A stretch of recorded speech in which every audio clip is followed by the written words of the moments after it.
नमस्कार, मैं हूं आपके साथ सृष्टि श्रीवास्तव। जहां एक तरफ कांग्रेस की नैया डूबती नजर आ रही है और वहीं अब उस बात पर प्रशांत किशोर ने मोहर लगा दी है। उन्होंने एक बात कह दी है जिससे सियासत तेज होनी तो पक्की है।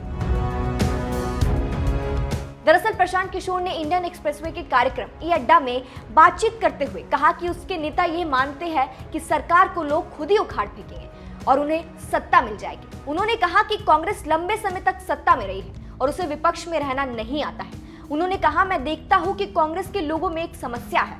वे मानते हैं कि हमने लंबे समय तक देश में शासन किया है और जब लोग नाराज होंगे तो सरकार को उखाड़ फेंकेंगे और फिर हम आ जाएंगे।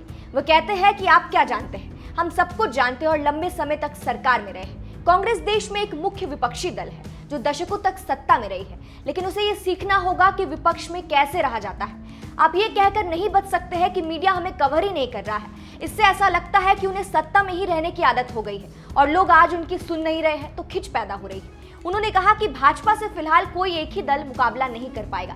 इसके लिए उन्होंने कांग्रेस का ही उदाहरण देते हुए कहा कि 1950 से 1990 के दशकों में हम देखते हैं कि कांग्रेस का मुकाबला कोई एक दल नहीं कर पा रहा है। इसमें लंबा वक्त लगा था, इसलिए मैं कहता हूं कि आने वाला एक लंबा वक्त भाजपा का हो सकता है यदि उसे मिलकर चुनौती नहीं दी गई तो।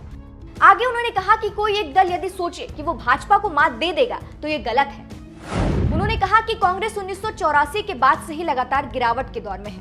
वो तब से एक बार भी अपने लेवल पर सरकार नहीं बना सकी है। 2004 में कांग्रेस की सरकार ने 145 सीटों से सरकार बनाई थी। हम देख सकते हैं कि लगातार उसमें गिरावट आती जा रही है। वर्तमान दौर में विपक्ष की मजबूती को लेकर प्रशांत किशोर ने कहा कि मुद्दों के आधार पर सरकार के खिलाफ एक बड़ा वर्ग दिखता है, लेकिन इसका अर्थ ये नहीं होता कि उसका फायदा विपक्ष उठा ही पाएगा। आपको ये भी बता दें, राजनीतिक रणनीतिकार प्रशांत किशोर ने अपनी पार्टी बनाने का ऐलान किया था और साथ साथ उन्होंने ये भी कहा था कि वो इसकी शुरुआत बिहार से करेंगे। इसके पहले प्रशांत किशोर की बात कांग्रेस से चल रही थी, लेकिन फिर ये बात खत्म हो गई क्योंकि प्रशांत किशोर के मुताबिक कांग्रेस उनकी शर्तों को मानने से इनकार कर रही थी, मानने को तैयार नहीं थी। खैर, इस पूरी खबर पर आपकी क्या राय है, हमें कमेंट करके जरूर बताएं। नमस्कार।